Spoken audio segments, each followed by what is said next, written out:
Okay, so something huge just went down in the global uranium market, and it seems like it's flying under the radar for most people. China just made a big move, a move that signals a fundamental shift in how the world's energy and technology races are going to be run. So let's piece together what just happened and, more importantly, what it means for the future of energy. It all kicks off with this one number: 280%. Just let that sink in. That was the first day stock market pop for the China National Uranium Corporation's IPO. Now, a state-owned company in a niche commodity market doesn't just jump 280% by accident. This was a message. And that is the big question we're going to dig into here. Why would Beijing orchestrate such an explosive debut?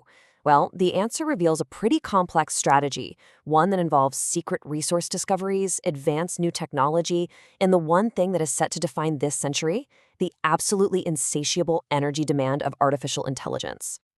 All right, let's dive into the first piece of this puzzle, the IPO itself. You have to understand, this wasn't just a successful stock launch. It was a deliberate signal, an act of financial statecraft coming from the very top. But you know that 280% number? That's really just the tip of the iceberg. The real story is in the details. A gain like that is staggering on its own, sure, but look closer. For a moment there, it gave the company a market value higher than Kazatomprom, the world's largest producer. And it did all of this on a day when the rest of the market was actually down. When you see that, you realize this valuation has absolutely nothing to do with what the rest of the market is thinking. And this is the real key to understanding where that number came from. See, the state media in China wasn't talking about this company like a regular miner. They were calling it a national energy security champion. What that tells you is that Beijing is deliberately pumping money into this company, giving it a massive war chest and an incredibly low cost of capital. So what we're looking at here isn't a valuation based on profits. Nope. This is a strategic premium, basically mandated by the state.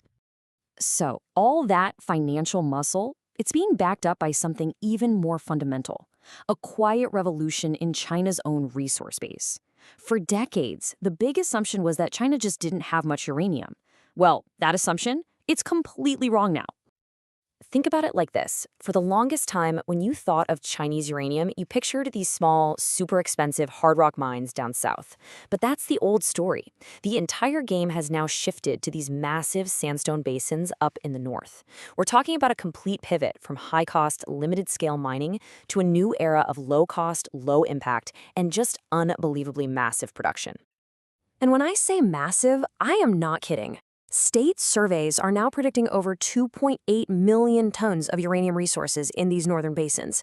To put that into perspective, that's enough to underpin decades of production. It completely rewrites their energy security playbook. This is the resource that makes their entire new strategy possible. So, what's the secret sauce here, geologically speaking? It's something called aeolian sandstone. This is the world's first major discovery of uranium in ancient, wind-blown desert sands.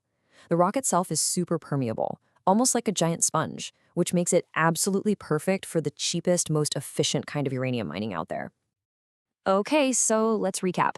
China's got the cash, they've now got the resource, but there's a third piece to this strategy, and it's the tech they're using to get it out of the ground.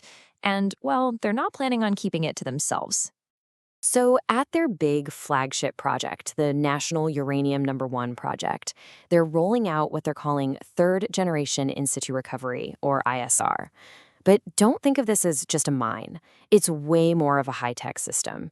We're talking about advanced, cleaner chemicals, everything run by remote automation, optimized in real time with big data, and get this, it has a tiny environmental footprint. And this is where it gets really interesting. That flagship project, it's not just a mine, it's a blueprint, a template. China is basically packaging up this technology, along with all that cheap capital and their political connections, into a turnkey solution. They're planning to export this entire system to countries in Africa and Central Asia, which makes them a direct competitor to Western mining companies. Okay, but why? Why go through all this trouble? The massive investment, the new tech, what's the end game? Well, the answer lies with the single biggest driver of new energy demand on the planet right now: artificial intelligence. I mean, just take a look at this demand curve. It's staggering. The power needed for data centers worldwide is on track to nearly double by 2030. But here's the kicker. Inside that number, the power needed for AI specifically, it's projected to grow by 16 times. That creates this urgent, non-negotiable demand for huge amounts of reliable 24/7 power. And this is China's answer. Their plan is that by 2035, almost 60% of the electricity for their data centers will come from nuclear and renewables. Now, renewables are fantastic, but they're not always on, right? For the kind of steady baseload power that AI needs around the clock, nuclear is really the only proven low-carbon option at this kind of scale. And this is what ties this whole strategy together. When you link uranium directly to the AI race, Beijing basically transforms it.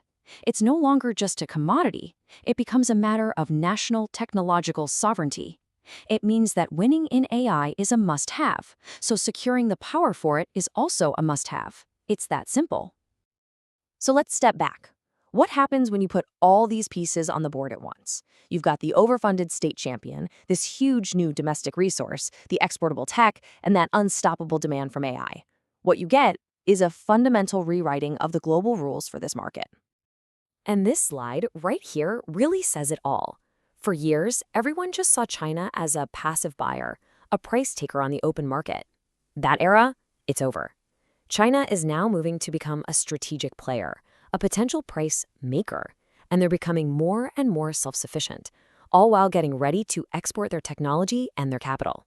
So what does this mean for everyone else? Well, the fallout is going to be huge. First, you can expect China to be buying less on the spot market, which might keep prices from spiking like crazy. But here's the flip side. They now have the power to weaponize their demand.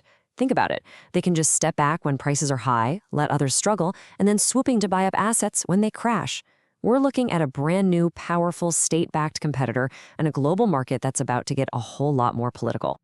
And that quote right there really is the bottom line. The days of treating China as just another passive buyer in the market, those days are officially over. The game has changed, and everyone else is going to have to figure out how to play by these new rules. Which, of course, leaves us with one final, pretty critical question. China's new strategy? It's all about them capturing the upside while pushing the risk and the volatility onto everyone else. So as this new era kicks off, you really have to ask yourself, who's going to be left holding the bag? Who's going to end up paying the price in this new uranium market?